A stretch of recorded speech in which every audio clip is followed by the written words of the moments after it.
জিনিস দেখো, এই যে বি লেখা, এই বি লেখাটা দিয়ে কি বোঝায়? এই যে একটা বি দেওয়া আছে না ব্র্যাকেটের ভিতরে, এই বিটা দিয়ে কি বোঝায়? এভাবে ব্র্যাকেটের মধ্যে বি লেখা থাকলে এই বিটা দিয়ে কি বোঝায়?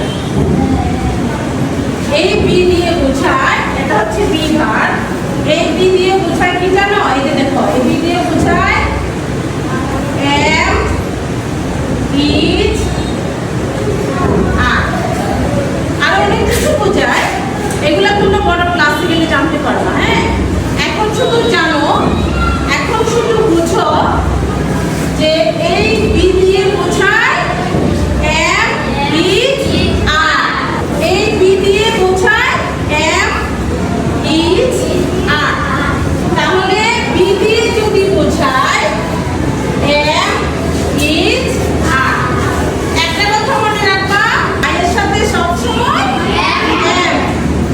এখন থাকলো ইজ আর, এম তো বুঝে গেছো, এর সাথে সবসময় এম বসবে, বাকি থাকলো ইজ আর।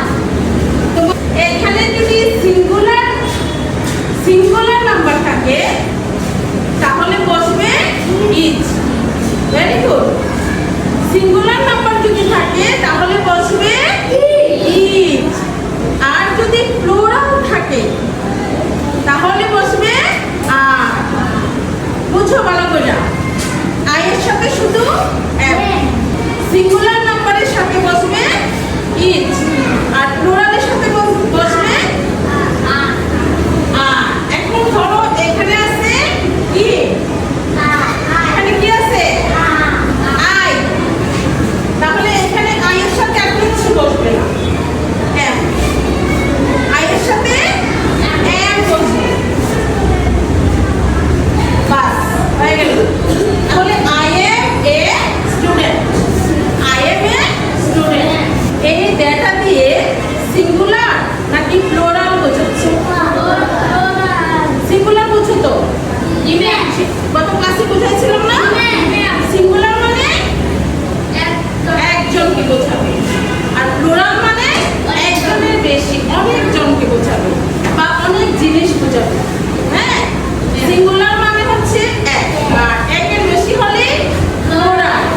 এখানে আছে দে, দে দিয়ে কি বোঝাচ্ছে? তারা কি একজন? তারার মধ্যে অনেকজন থাকতে পারে, দেতে অনেকজন থাকতে পারে। আর যদি একজনের বেশি বোঝায় তাহলে আমরা আর বসাবো। তাহলে এখানে আছে দে, দে একজন বোঝায় না একজনের চেয়ে বেশি বোঝায়? বেশি। যদি বেশি বোঝায় তাহলে আমরা আর বসাবো। তাহলে এখানে কি বসবে? আর দে আর attentive in class। একটা দিচ্ছি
বোঝায়, এই বি ভারটা দিয়ে এমিটার বোঝায়।